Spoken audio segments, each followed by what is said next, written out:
This meeting is being recorded. Welcome, welcome, welcome. This is Edna White, your host of Keeping It Real on Purpose. This is the place where real people talk about real things in real time, all on purpose. And today we have an amazing guest. Today, Amanda Farret. Say it right or no? I said it Yes. right. I am keeping score, audience. I am keeping score. Okay, so she is here with us today, and welcome to Keeping It Real on Purpose. Thank you for having me. I'm excited to be here. Oh, that's wonderful because we're excited to hear what you have to talk about. So, how do you show up in the world? Well, the boxes I check when I show up in the world are that I am a fat, queer, neurodivergent, disabled woman, right? So sometimes that defines how I show up in the world. But really, what I try to do is to some of those stereotypes and the narratives that those try to put on me and show up as my most authentic, compassionate, badass self. In fact, I have the word compassionate tattooed on one side of my wrist and badass tattooed on the other to remind me how I want to show up in this world. Love it, love it, love it, love it. And speaking of tattoos, I got my first one ever in my 40s in China. Oh, And wow. it's in English. Who would have known? So I know how tattoos really remind you of keeping yourself real and authentic and on Yes. where you've got to go, just on point. So I love it. I love it, love it, love it. So now tell us the story around EFT tapping, because I know that's your specialty. Yes. And let's talk about, well, it's EFT to your best. I like that. So let's talk about that. Yes. Well, so I did not think I was ever going to become an EFT practitioner. I had never heard of EFT. I was actually in grad school to become a licensed clinical social worker. And then life had other plans. I suffered a great deal of loss in a short period of time, but kicked off with losing my dad. And he lost his battle with cancer, and I was there as a caregiver in his final moments. And so then life kept happening. I kept trying to go back to grad school. And it's just, I wasn't able to take space to take care of myself. And eventually, when you're not able to express your emotions and honor your grief and do good self-care, but you're expected to take care of everybody else and everything else, life explodes. It catches up and knocks you down. And so I took a break and I took a step back, and things got worse before they got better. But the only thing that really helped me dig out, or the big thing that really helped me dig out, was building a self-care practice. So when I got my self-care practice, I was coming back into the world. I had actually gotten agoraphobic, like mildly agoraphobic. So literally was coming back out into the world. And then the pandemic hit. And I was like, oh, now I have to go back into my cocoon again and isolate. Like, how do I keep myself going? And at this point, I had decided I was going to be a self-care and grief coach because that's what life had handed me. But I didn't know how to be an entrepreneur. So I started learning all the things because, of course, everybody showed up online and was teaching all the wonderful things. So it was perfect. Well, one of the business coaches I was working with had this woman come on and demonstrate EFT tapping. And I joined in, I followed along because it's like a therapeutic game of Simon Says. And instantly I felt the biggest energy shift I've ever felt in my entire life. I was bawling. I literally, my body composure changed. I was able to sit up. I was able to literally kind of relax my shoulders and take a deeper breath than I had taken probably in 2 years, 3 years. And I knew this is the magic I am not only meant to do for my own healing, but this is what I am meant to do in the world. Right. And so I was like, how do I do that? Please tell me this woman is teaching a program. Sure enough, she is. I gave her my credit card. I found out that not only did she do basic EFT tapping, she did advanced EFT tapping, which spoke to that former social worker part of myself. Right. Oh, I can learn how to be advanced. I can go help heal trauma. I can do parts of self-work. I can help people manifest these amazing futures and get rid of all these old narratives and things like I have. Please let's do this. So Right. now I'm advanced EFT practitioner. EFT stands for emotional freedom techniques. And it is a somatic tool that combines Eastern and Western practices to help you move through difficult emotions, rework emotions that are attached to memories or traumas, and basically call in whatever kind of life you'd love to have for yourself. And it is clinically proven as an evidence-based practice for anxiety, depression, PTSD, and the list is growing as the evidence continues to be collected from research that is happening all around the world. Wonderful. So could you show us like one of the techniques? I'd love the audience to see that. So tapping is quite the process and it has a couple different phases, but I will Right. teach you the easiest way to do it on yourself instead of having to learn all the tapping points is you can finger tap. So you take a couple fingers from one hand and you tap alongside the nail bed of the fingers of your other hand. And you just move up the hand to the thumb, tapping a few times on each finger and then back down. And so if you feel yourself getting anxious or if you feel yourself getting angry or, something's coming up, you can just tap in and say, I feel this anger coming up. Feel this anger in my body. I feel this anger and it's here. And I'm ready to let this go. I'm ready to let go of my anger. I feel myself calming down. I wonder what it'll take to let go of this anger. I'm ready to release it now. I am moving into calm instead, right? Just starting to introduce that language of like honoring whatever emotion you're feeling, how it's showing up, and then kind of let's see what else I can, like, what is it going to take for me to let this go and how would I rather feel? I've used finger tapping when I've been in like bad traffic and I'm feeling myself getting like ramped up and like getting road rage or whatever, right? Like you can get one hand off the wheel and you can use your thumb to tap on your other fingers. Oh, okay. So I also recently, I had to go to court. I was trying to get a stalking order put in place against someone who was not so wonderful as a neighbor. And I was finger tapping on myself while I was sitting in court. So it can be done very discreetly in those tense or nerve-wracking situations. So that's the easiest way to get started with tapping is to just start tapping on your fingers. And you can either talk to yourself in your head, or if you're in a space where you can kind of talk to yourself out loud. Okay. But what about in a workplace situation or a place of like, conflict, like it's full on? How do you pull out of that to kind of refocus and do some of this? If you can, excuse yourself, say, you know what, this is escalating and this is at a point where I'm afraid I'm going to say things I don't want to say, or we're not going to reach a resolution in this state. Can I have 5 minutes? Take that space if you can. And again, just tap on your fingers. Even if you don't know what to say to yourself, the tapping alone, what that does is it starts to calm our sympathetic nervous system and our amygdala. And the amygdala is in your brain, in your limbic system, and that is where fight, flight, freeze, and fawn live. It's where we process all of our senses. It's where cortisol gets pumped out, all those things that heighten stress, heighten fight or flight.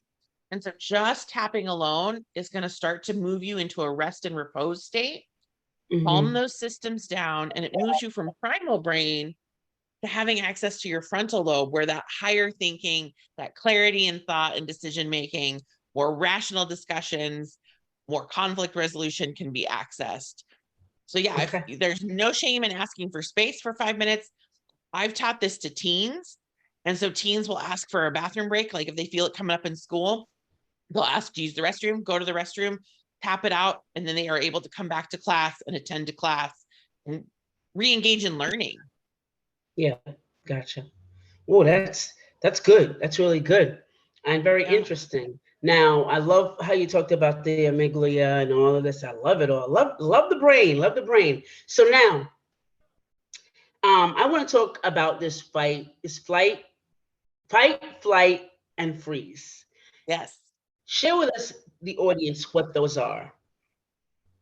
So our brain's main job is to keep us safe. That's how it's been designed. It's what it's been doing for thousands of years.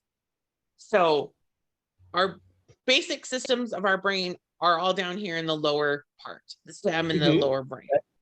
Okay. And so that's what all of our basic functions, breathing, and all those are. So fight, flight, freeze, or fawn. Yes, they are very hard to say quickly.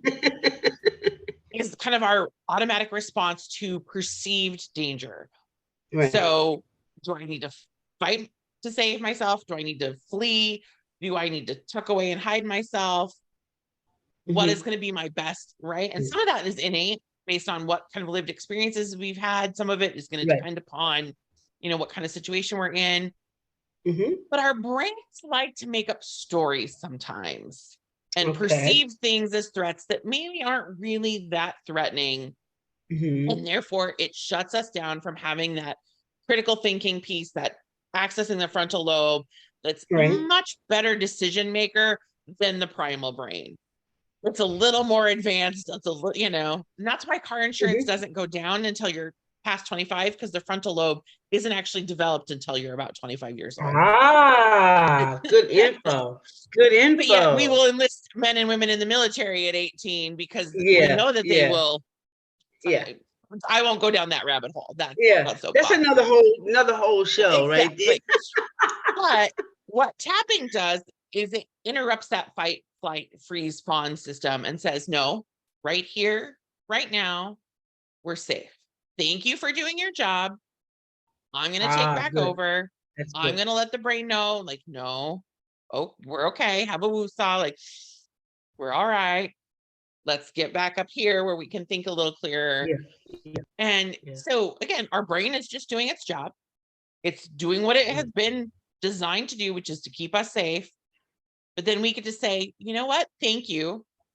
It's okay. I'm gonna tap it out. I'm gonna be all right. Oh, good. Okay, that's good. So I just learned about fawn, because I learned the other three, or the other three F's. But I just learned about fawn for myself, maybe about a year or two ago, maybe. And I was in a situation, I was talking to somebody, and all of a sudden, it was like I was immobile. I was like, what the heck? Like, I was like, and something I think the person said kind of triggered me, and I just like I was in a deer in headlights. So could you talk about that? Right. And so that kind of, people are like, well, how is that different than freeze? Well, freeze is kind of that immobility, but fawn can also show up as that. But then it's also, do you ever numb out on Netflix or Hulu? Or do you ever if something comes up that might take a little more emotional labor than we're ready or willing to do, or something comes up that's uncomfortable and you find yourself kind of checking out or dissociating, that's where fawning kind of, it falls into that fawning category of just I'm going to go tuck myself away and kind of hide myself away from everything else that I should be, or, that might want to be dealt with. Yeah. And fawn, not only does it fit the F's, but that's what mama deers do with their babies, right? When mama deers need to go out and forage, they hide their fawns away. That's why fawns are spotted, because it camouflages them. So anything you're doing to kind of hide or tuck yourself away from facing whatever that perceived conflict, danger, threat, etc. is. And so it can show up initially as that freeze, but then it's like that, I'm going to just back away and nope, you can't see me. I'm not really here. I'm not going to deal with this. Yeah. Would you say that avoidance is avoidance? Okay. Yes. Because I think because I quickly changed the subject to something else, because I froze and I was started talking about something else. And it was totally unrelated to what was being talked about. I mean, totally unrelated. It was talking about corn or something. I was like, what the heck? And you don't even realize you're doing it. And then you'd be like, oh, well, where did that come from? It was that quick. It was that quick for me. Yep. It's that automatic system that the brain is like, okay, safety. I don't know if you've ever seen the movie Inside Out, right? Where she's got the panel of five people in her brain, right? Characters, I love it. Yeah, I really I love that movie because I think it's a pretty accurate description of how our brains work. And so in that moment, your people that are at your panel in your brain were like, oh, alert. divert. So, It's and then true. you just like, I well, got once that everything with my gets daughter. passed, you're kind of She like, loves it. She what loves it. was that? Like, what just happened there? Yeah. Yeah, it is. It's like, what just happened? Yeah, I like that movie. So now we know that, tapping, this is a very easy exercise, audience, to do. Now, how does that tapping bring us to badassism? Badassism? Is there a word? Is that a word? Badassery. So I use How do tapping. we get there? Yeah, there you go. I help women basically unlock all the things, all the outside narratives, roles, expectations, and things that have kind of either they've placed upon themselves or they have been socialized to believe is theirs to hold, or the patriarchy, misogyny, etc., have put on them. And they get to kind of unpack some of those and instead learn how to prioritize themselves without guilt or shame and really tap in to that inner badass that is in all of us and put her back in charge and say, no, this is who I am. This is my worth. This is my value. I love and value myself. So they're able to build a sustainable self-care practice that's a whole person, whole wellness self-care practice. They're able to love themselves fully, just as they are. There's no denying themselves or saying, oh, I'll love myself when no, you love yourself fully as you are in this moment. And then advocating for yourself, because I've had to learn to advocate for myself in so many different ways. And I had to do it trudging through the mud. And if I can reach back and help other women do it without feeling like they have to do it on their own or trudge through and face more trauma, that's why I do the work that I do, is so that I can help other women learn how to have good self-advocacy, self-care, and self-love, so that that inner badass shines and is in that seat of, I call it the throne of authority, right? They're in the driver's seat, so to speak. And the beautiful thing that happens then is you aren't second guessing yourself all the time. You don't feel lost or overwhelmed or burnt out. You set boundaries. You show up in the world as you really want to show up, and you're not people pleasing anymore. You're not, saying yes when you mean no. You know that no is a complete sentence. And it's this beautiful transformation where you get to kind of step out into the world and be like, I know how I'm showing up in the world because I'm in charge. My inner badass is in charge. We're one and one, and like, we've got this. And so I use EFT tapping to help women just shed all those layers and get down to the brass tacks of being a badass. Okay. So what's on the horizon for you with all this good badassery going on? What is on the horizon? Well, I'm actually launching my first group program, and it's actually called Loving All My Badass Self. And it's starting in April of 2023. So that'll be a program that I've got coming up. And then I might be starting my own podcast. I don't know. I'm playing around with that. I do have some spots open on my books for individual clients. And I'm just going to try to keep showing up as my own badass self and keep doing this thing and building this business and creating. My hope is that I create a world where, because we as women, we really are the caregivers in the world. We really are that mother energy, that nurturing energy. And yet we're often taught to not prioritize or take care of ourselves. And that's such a detriment to everyone. And so I just want to go out there and build a more compassionate world where everyone is getting cared for. Everyone sees their worth, their value, and just really do some big healing for I want to work myself out of a job. Basically, I want to work myself out of a job and just get to go retire and live life on a beach somewhere, knowing that everybody is more healed and more compassionate and more loving. And that's what the big goal. Sounds about right. Yeah, that sounds about right. I'll take that. Well, I will tell you, you can do it. You can work yourself, do this out of your job. I love it. Love every moment of it.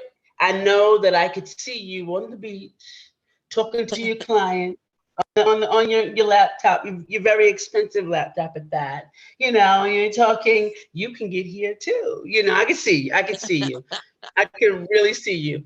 I received audience, that. Thank you.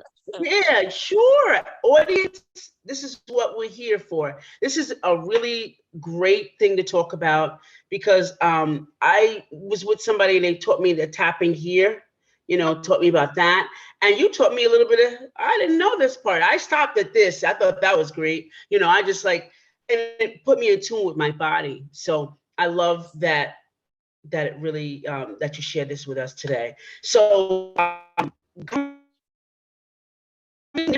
what do you give to my audience today as a words of empowerment? How can you empower them? Take time to tune in to you and know that you are enough, just as you are right here, right now. You are worthy of love. You are worthy of care. You are worthy of respect. You are worthy of self-advocacy, and do all that you can to take good care of yourself because there's only one you, and your light deserves to shine bright in this world. So go shine brightly and spread your light and your love into this world. And you've got this. Shine bright like diamonds and That's gentlemen, right. children, shine bright. So we thank you so much. How can we find you? That's one thing I forgot to ask you. How can we find you in America? Yes. So my business name is Value Yourself Counseling, because again, I want you to value yourself. So that's the name of my business, Value Yourself Counseling. I'm on Instagram. I'm kind of on that, TikTok clock app. I'm there sometimes. I got to get better at it, but mostly Instagram, or I have a Facebook biz page. When I do have a free gift for your audience, it is a free EFT guide. And so it's a bit.ly link, super easy to remember, bit.ly/free VYCEFT. And I'll make sure you've got that link if you want to share that. But yeah, I just would love for people to find me on Instagram, follow, join my email list, all those good things. And yeah, come along for the ride of badassery. Yes, absolutely. That's beautiful. Thank you so much for giving us I like the idea of a gift. So you will send a link to all those who are sleeping or driving while they were listening to this. Send me the link and I will give it to you, audience. This brings us to the end of our show. Thank you so much, Amanda, for being here today, sharing ear tapping to our badass. I love it. And I am your host, Edna White. You can find me anywhere, EJW Coaching, and you can just Google me. I'm there.